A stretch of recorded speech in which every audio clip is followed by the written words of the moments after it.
You've probably felt it, that strange, unspoken moment when something inside you softens, or breaks, or wakes up, and you suddenly see life a little differently than the people around you. Maybe it happened in the middle of an argument, when you realized the other person wasn't fighting you, but something buried inside themselves. Maybe it happened while you were sitting in traffic or standing in a grocery store line, surrounded by faces that looked tired in ways they didn't even recognize. Or maybe it came late at night, when the world was quiet enough for you to finally hear the truth, rising beneath your thoughts, that not everything deserves a reaction, that not every battle needs a warrior, that sometimes the most powerful expression of strength is to simply walk away. But of course, it doesn't feel powerful in the beginning. It feels like surrender. It feels like letting someone else win. It feels like swallowing something you don't know how to name. And yet here you are, listening, because part of you knows this. Emotionally intelligent people don't walk away because they are weak. They walk away because they finally understand what their energy is worth, what their peace is worth, what they are worth. And so here's the paradox I want to place before you gently, like someone placing a cup of warm tea in your hands. What if walking away is not an ending at all, but the first quiet step toward becoming who you were meant to be? What if the silence you fear is actually the doorway you've been avoiding? What if the people who disappointed you were not obstacles, but mirrors? What if the world around you isn't falling apart? What if it's simply rearranging itself,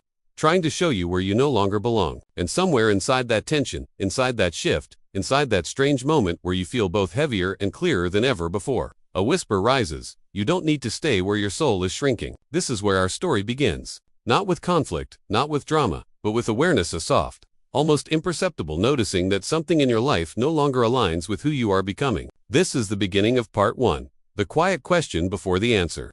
The breath before the decision. The feeling before the realization. And you, standing here with all your history and all your scars and all your untold truths, are about to step into a deeper understanding of why emotionally intelligent people walk away quietly. Not to escape, but to return to themselves, to their peace, to their inner alignment. So let us step forward together. But before we talk about the awakening, the isolation, the revelation, the parts of the journey that reshape you, we must begin in the world you know all too well, the world of everyday illusion. A world where everyone walks around wearing masks so familiar that no one remembers they're wearing them. A world where conversations are rarely conversations, they're rehearsed lines in a play everyone silently agreed to act in. A world where people laugh together but still feel lonely, where they make promises they can't emotionally keep, where they say, "I'm fine," even as something inside them is slowly collapsing. Picture a social gathering for a moment, you know the kind. Buzzing room, empty smiles, laughter spilling out like smoke that evaporates the moment it touches the air. You stand there, holding a drink or a plate or just your breath, watching people bounce their personalities off one another like colorful rubber balls. Everyone trying to seem interesting, confident, stable. But look a little closer. Look at the way someone glances at their phone every few minutes, hoping for validation disguised as a notification. Look at the way two people argue lightly about nothing, pretending they don't feel unseen in their marriage. Look at the way someone's smile flickers for just a second too long, revealing the exhaustion beneath their performance. And the more emotionally aware you become, the more you see it. People aren't showing you themselves, they're showing you their defenses, their rehearsed charm, their curated vulnerability, their carefully managed personas. And yet, they don't know they're doing this. They think this is who they are. Most people move through life unconsciously, wrapped in their stories, reacting instead of responding, surviving instead of living. They think they are choosing their actions, when in reality their fears are choosing for them. They think they are protecting themselves, when in reality they are hiding from themselves. They think conflict comes from other people, when in truth it rises from their own unhealed places, colliding with someone else's. And maybe you've been there, too caught in the illusion, participating in it, believing in it because everyone else seems so certain that this is just how life works. Until one day, the illusion cracks. Just a hairline fracture at first. Something smaller tone in someone's voice. A moment of dishonesty you suddenly feel instead of hear. A hollow feeling in the middle of a conversation that you can't explain. And for a brief flicker of a moment, you see behind the mask. You see the loneliness, the insecurity, the longing, the fear. You see the truth beneath the performance. And that is the moment emotionally intelligent people begin to wake up, not with fireworks, not with enlightenment, but with a quiet, unsettling clarity. Part 2 begins here, in this little fracture in the everyday illusion, because once you see it, you cannot unsee it.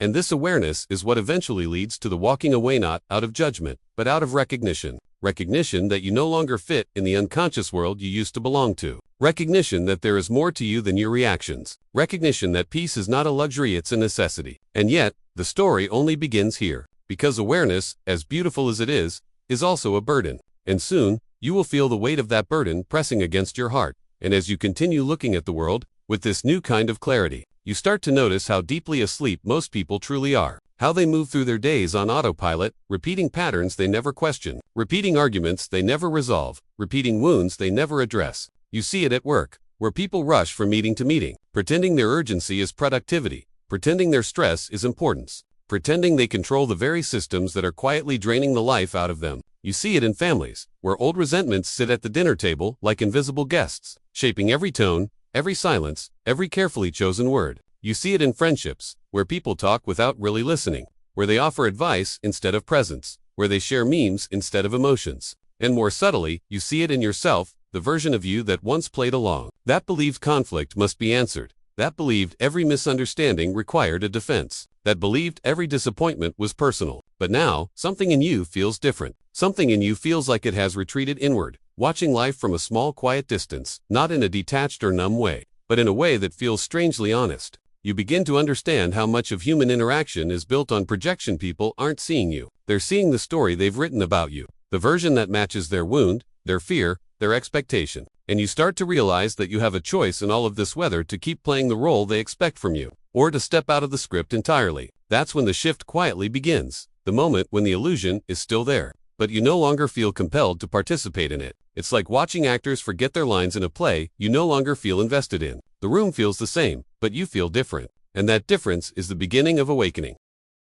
The awakening does not announce itself. It does not knock on your door. It does not arrive with lightning, or revelation, or grand epiphany. It arrives with a single, subtle moment, one so ordinary that most people would miss it. Maybe it's a conversation that suddenly feels too loud for your soul. Maybe it's a text that drains you rather than connects you. Maybe it's the moment you recognize that someone doesn't actually hear you, no matter how clearly you speak. It is like a quiet, internal click, the moment something in your chest whispers, "This doesn't feel right anymore." And for a second, you pause. You notice. You breathe. Your awareness, once small and gentle, begins to stretch like a shadow at sunset. You see the truth behind people's words. You feel the energy behind their intentions. You understand the wounds behind their reactions. It's almost frightening at first, this sensitivity, this new depth of perception. You feel like you're walking through the world with no skin, absorbing every emotion in the room, sensing every unspoken tension, every hidden bruise. You hear the cracks in someone's voice even when they say they're okay. You feel the resentment beneath a smile. You sense when someone needs you, not for who you are, but for the temporary relief you bring them from themselves. This is the quiet danger of awakening. You begin to see too much.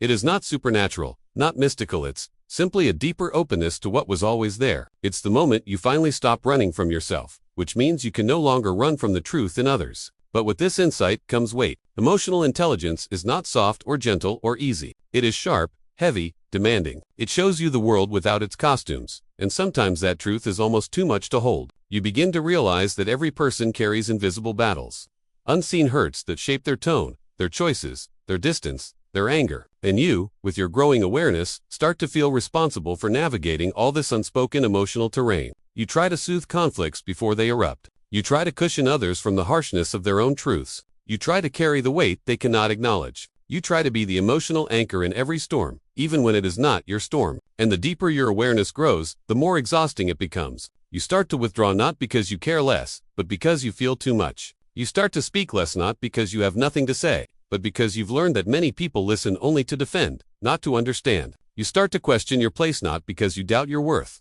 but because you see how often your presence becomes a mirror people are not ready to face. This is the beginning of quiet detachment. Not the cold kind, not the apathetic kind, but the sacred kind, that emerges when you understand that your peace is not something you can sacrifice endlessly. And slowly, almost shyly, the realization settles. Not every person deserves access to the most tender parts of you. This realization is the essence of awakening, not spiritual, but psychological, emotional, human. The understanding that wisdom has a cost, that empathy has limits, that seeing the world clearly means you must choose where you place your heart. And this is where part 3 ends, right at the edge of the truth that awareness is beautiful, but it is also isolating. Ahead of you is the isolation, the part no one warns you about. The part where understanding others means you are often misunderstood yourself. And so you enter the stage of the journey that almost no one talks about. The stage that feels like walking through a quiet, unfamiliar landscape where everything echoes a little too loudly inside you. The isolation. Because once you begin to see people clearly, once you begin to hear the trembling beneath their words, once you begin to feel the weight they hide beneath their practiced composure, you realize something painful. Most people are not ready to be seen like that, and even fewer are capable of seeing you in the same depth. You find yourself in rooms full of people, yet feel as if you are sitting alone on an island that no one else can reach. Conversations begin to feel shallow, not because others lack depth, but because you are suddenly aware of how little they allow themselves to feel. You listen to their stories, their complaints, their victories, their laughter, and yet you sense the invisible river of emotions running beneath every sentence. You know when something is said out of habit rather than truth. You know when silence is not peaceful, but fearful. You know when anger is a shield, when sarcasm is a wound, when distance is a plea for closeness that someone doesn't know how to articulate. This awareness becomes both a gift and a burden, because while you see more, you also belong less. And somewhere inside that growing distance, you begin to ask yourself, where do I fit now? Who understands me at this depth? Who hears the things I don't say out loud? It's a quiet ache, not dramatic but steady, like a soft rain that never stops falling. To illustrate this more clearly, imagine someone like Elaine, a woman who had spent her whole life adjusting herself to others, being the calm one, the listener, the emotional anchor. She was the person everyone called when they needed comfort, when their hearts were heavy, when their world was crumbling. She listened, she held space, she guided, she soothed until one day, she began to notice something she had never paid attention to before, the way people only reached out when they were hurting, never when they wanted to understand her. She noticed how often she said it's okay when it wasn't, how often she laughed at things that didn't feel funny, how often she forgave what kept wounding her. And the more her awareness grew, the more invisible she felt, not because others ignored her, but because they only saw the part of her that served their emotional needs. One evening, sitting in a cafe surrounded by the quiet hum of strangers, she felt a sudden wave of clarity, heavy and liberating. I am alone in a way that has nothing to do with being physically alone. It was not loneliness. It was the realization that she had outgrown the emotional landscape of the people around her. And in that moment, a soft grief settled in her chest, not a dramatic heartbreak, but the grief of finally seeing the truth. You may not be Alina, but you know this feeling. You've tasted it. The moment when connection starts to feel like translation, when presence begins to feel like obligation, when caring becomes draining. This is the isolation that emotionally intelligent people rarely admit. The deeper you see, the fewer people stand beside you at that depth. And yet, this isolation does not lead to despair, it leads to a conflict, a quiet internal battle that takes place long before you ever walk away. Because awareness alone does not create change, it creates questions. And one of the first questions that rises is this: do I speak, or do I stay silent? You feel the urge to express the truths. You now see the patterns, the projections, the unspoken wounds. You want to help, to guide, to illuminate, to gently pull someone out of their unconscious reactions. But then you hesitate, because you've learned that most people do not want to be understood. They want to be agreed with. You've learned that honesty can feel like an attack to someone who isn't ready for their own reflection. And so you begin the silent debate within yourself. Should you explain what you see and risk breaking the fragile peace? Should you reveal the emotional truth beneath someone's behavior and risk being labeled sensitive, dramatic, difficult, or too much? Should you point out the patterns that are hurting the relationship, or should you swallow the truth to keep things smooth, familiar, predictable? This inner conflict becomes a kind of emotional tug-of-war, one part of you longing to share your truth, another part of you tired of fighting battles that go nowhere. You stand at the crossroads between compassion and self-preservation, between helping and enabling, between understanding others and abandoning yourself. And the deepest part of this conflict is the dawning realization that not every truth needs to be spoken, and not every battle deserves your emotional investment. You start to understand that silence is not cowardice. Sometimes silence is wisdom. Sometimes silence is protection. Sometimes silence is But even this truth does not come easily, because a part of you still wants to fix, to soothe, to explain, to heal. You feel responsible for the emotional temperature of every room you walk into. You feel guilty withdrawing from relationships that drain you. You feel torn between your desire for peace and your instinct to help. This is the quiet war inside emotionally intelligent people, the conflict of wanting to be kind while also wanting to be free. And soon, this conflict will lead you into the next stage, the collapse, where the emotional toll of caring too deeply begins to surface in ways you can no longer ignore.